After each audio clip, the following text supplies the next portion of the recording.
পরশুরামের কাছেই তটিনী জানতে পেরেছে শিবানীর কেসের মূল আসামি বিজন লাল।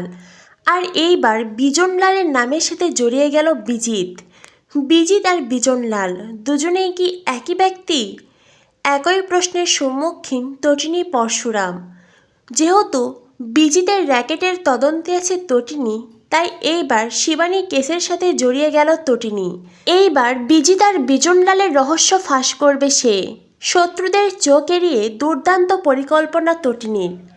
7 দিনের জেল হয়েছে ভেবে শত্রুপক্ষ যখন আনন্দ উল্লাসে ব্যস্ত, শত্রুপক্ষকে শায়েস্তা করতে এইবার লাট্টুপিকেও নিজের পরিকল্পনার অংশ করল তটিনী। অন্যদিকে পরশুরাম শিবানীর কেসের তদন্তে শেষ প্রমাণটুকুও হারিয়ে ফেলল। বন্ধুরা, পরশুরাম ধারাবাহিকের আজকের পর্বে দেখানো হয়েছে কর্ণ চ্যাটার্জি লাট্টুপিকোকে বলে, তোমাদের মাম্মি এখন জেলে আছে। আর জেলে কারা থাকে বলো তো? যারা ক্রিমিনাল, যারা ক্রাইম করে।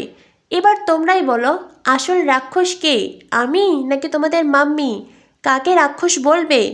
তখনই পিকো বলে, আমার মাম্মি ভালো, আমার মাম্মি খুব ভালো। লাট্টু বলে, তুমিই খারাপ। এটা শুনে কর্ণ চ্যাটার্জি তেলে বেগুনে জ্বলে ওঠে।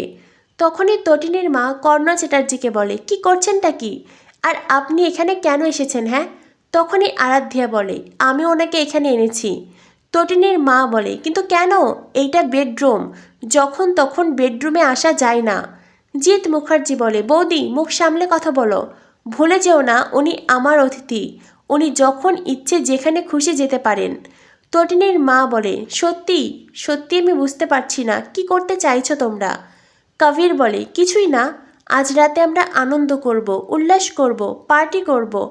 তটিনী গাঙ্গুলির 7 দিনের জেল হয়েছে সেই আনন্দে। কর্ণ চ্যাটার্জি বলে, হ্যাঁ হ্যাঁ চলো চলো। দীর্ঘ 7 দিনের জেল, আর তারপরেই কেসটা কোর্টে উঠবে। আর কোর্টের দিনেই তটিনী গাঙ্গুলির আরও বেশি শাস্তি হবে। এই বলে আনন্দ করতে করতে ওরা ওখান থেকে চলে যায়। তটিনীর মা লাট্টু পিকোকে বলে, তোমরা খাবে তো নাকি? পিকো বলে, না ভালো দিয়ে আমরা খাবো না। তটিনীর মা বলে, কিন্তু কেন? পিকো বলে, এই বাড়িতে কিছু খেলেই ওই রাক্ষস দাদু খাওয়ার খোঁটা দেয়, যেটা আমাদের একদম ভালো লাগে না। এই বাড়ির সবাই খুব খারাপ, ভালো দিয়া আমরা খাবো না। তটিনীর মা বলেন, আমি খাবার আনছি, একটু কিছু খেয়ে নিও।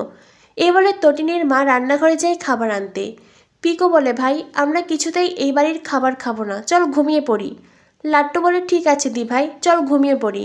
তখনই লাট্টু পিকোর কাছে থাকা তটিনীর ফোন বেজে ওঠে। পিকো বলে, ভাই ফোনটা দে। লাট্টু বলে, কল রিসিভ করবি যদি মাম্মি বকে? পিকো বলে, কিছু হবে না, তুই কলটা রিসিভ কর। এরপরে লাট্টু হ্যালো বলতেই তটিনী বলে, লাট্টু আমি মাম্মি বলছি, তবে হ্যাঁ আমার নাম মুখে নেবে না, যে কথাগুলো বলছি মন দিয়ে শোনো। তখনই পিকো বলে, কে কল করেছে রে ভাই? মাম্মি, আমাকে দে। এরপরেই পিকো কাঁদতে থাকে। পিকো বলে, মাম্মি তুমি কোথায়? জানো মাম্মি, সবাই বলছে তুমি নাকি ক্রাইম করেছো, তুমি নাকি জেলে আছো। তটিনী বলে, আমি জেলে নেই মা, আমি একদম ঠিক আছি, তোমাদের আশেপাশেই আছি। তবে হ্যাঁ, আমি এখন যেই কথাগুলো বলছি তোমরা দুজনেই মন দিয়ে শোনো। এরপরেই তটিনী লাট্টু পিকোর সাথে কোনো একটা পরিকল্পনা শেয়ার করে, যেটা কাল স্কুলে গেলে লাট্টু পিকো ঘটাবে। এরপরেই তটিনী বলে, এইবার আমি ফোনটা রাখছি, তোমরা আমার নাম্বারটাও ডিলিট করে দেবে। পিকো বলে, মাম্মি আমার খুব খিদে পেয়েছে। তটিনী বলে, তো খাবার খেয়ে নাও। পিকো বলে, এই বাড়িতে কিছু খেতে ভালো লাগে না মাম্মি, সবসময় দুধ চাই ব্যবহার করে। তখনই লাট্টু বলে, জানো মাম্মি আমি খুব ভালো হয়েছি, এখন আমি আর দামি খাবারের বায়না করি না, মাটনে খেতে চাই না, আমরা তো গরিব, আমাদের জন্য ডাল ভাতই ঠিক আছে। তটিনী বলে, ঠিক আছে বাবা, তোমরা খেয়ে নাও, আর হ্যাঁ যেটা বললাম সেটা করবে কাল স্কুলে।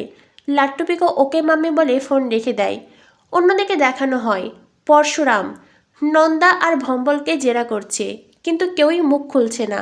ভম্বল যদিও পরশুরামকে সব কিছু বলতে চায়, তখনই নন্দা ভম্বলকে চড় মারে। নন্দা ভম্বলকে বলে, বিশ্বাসঘাতক হয়েছিস, বেইমানি করছিস। তখনই পরশুরাম নন্দাকে বলে, বিজন আর বিজিত দুজনে কি একই ব্যক্তি? এই বলে বিজন লালের ছবি বের করে পরশুরাম, কিন্তু নন্দা অস্বীকার করে। নন্দা বলে, আমি এই লোককে চিনি না। পরশুরাম বলে, আপনি ইনাকে চেনেন, কারণ এই বিজন লালই আপনাকে এই চিঠি লিখেছে, যেই চিঠিতে লেখা আছে বিজন লাল আপনাকে ভালোবাসে, যখন কিনা তার স্ত্রী শিবানী তার লাইফে ছিল। সে তার স্ত্রীকে ফেলে আপনার সঙ্গে পরকীয়ার সম্পর্ক গড়ে তুলেছিল, আর আপনি কনসিভও করেছিলেন। কি হলো, উত্তর দিন। এগুলো কি ঠিক? এই চিঠিতে যা লেখা আছে সবটা কি সত্যি? নন্দা বারবার অস্বীকার করে। পরশুরাম বারবার করে নন্দাকে জেরা করতে থাকে। তখনই পুলিশ অফিসার পরশুরামকে বলে, বারবার একই কথা কেন বলছেন? হ্যাঁ, একই প্রশ্ন কেন করছেন? আপনি তো স্পেশাল ব্রাঞ্চের একজন অফিসার, তো আপনি তথ্য প্রমাণকেও বিশ্বাস করছেন না কেন?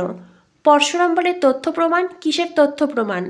পুলিশ অফিসার বলে, আপনি যে জায়গায় হার পেয়েছেন বলে দাবি করছেন সেই জায়গার পুরো এরিয়া খোঁড়া হচ্ছে। যদি আপনার বোনের কোনো অস্তিত্ব পাওয়া যায় তবে তো প্রমাণ হয়েই যাবে সব কিছু। আর যদি না পাওয়া যায় তো এত প্রশ্ন কেন করছেন? পরশুরাম বলে, মানে?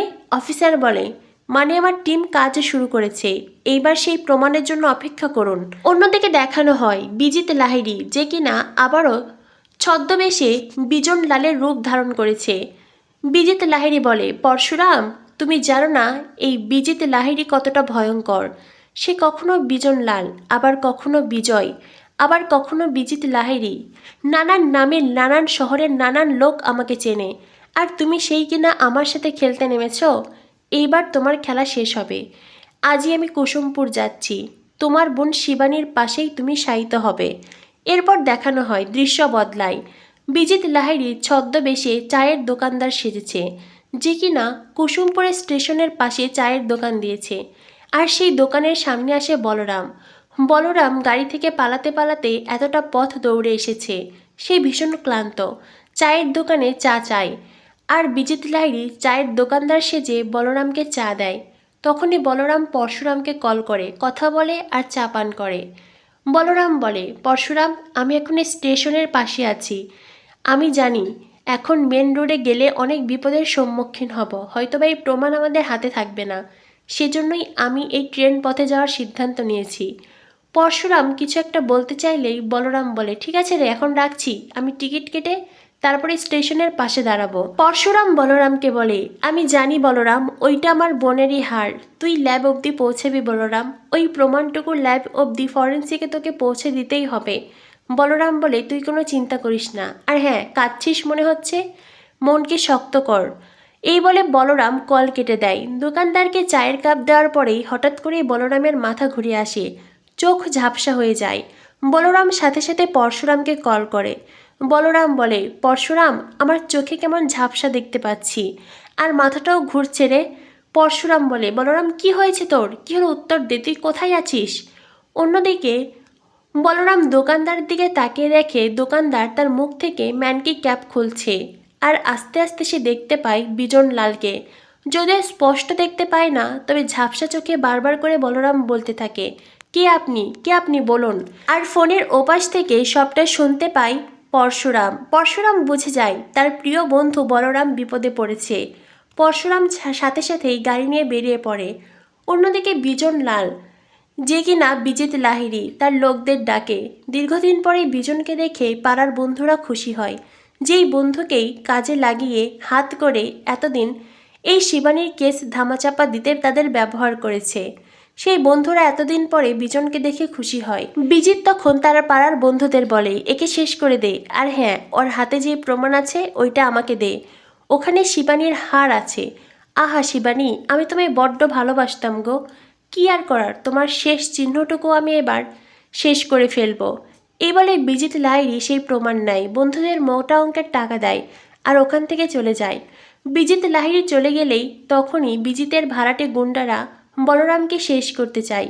সেই মুহূর্তেই সেখানে হাজির হয় পরশুরাম। গুন্ডাদের সাথে পরশুরামের অ্যাকশন শুরু হয়। এক পর্যায়ে সব গুন্ডারা পালিয়ে যায়। চায়ের দোকানে জল আনতে গেলেই পরশুরাম দেখতে পায় কাপ, আর সেই কাপের গন্ধ শুকেই পরশুরাম বুঝতে পারে এই চা খেয়ে নিশ্চয়ই বলরাম অসুস্থ হয়েছে। আর সেই সাথে তখনই পরশুরামের মনে পড়ে যায় সেই প্রমাণের কথা, কিন্তু না, কোথাও নেই। শিবানীর শেষ চিহ্নটুকুও হারিয়ে ফেলেছে পরশুরাম, আর সেই চিহ্নটুকু হারিয়ে পরশুরাম চিৎকার করে ওঠে, কান্নায় ভেঙে পড়ে। আগামী পর্বে দেখানো হবে বিজিত লাহিড়ী গাড়িতে যেতে যেতে রাস্তার ধারে আগুনে সেই হার ছুঁড়ে দেয়, আর ওখান থেকে গাড়ি নিয়ে চলে যায়। তো বন্ধুরা, তোমাদের কি মনে হয়, পরশুরাম কি তার বোনের শেষ চিহ্নটুকু হারিয়ে ফেললো, নাকি শেষ অবধি এমন কেউ আসবে যে কিনা সেই প্রমাণটুকু রক্ষা করবে?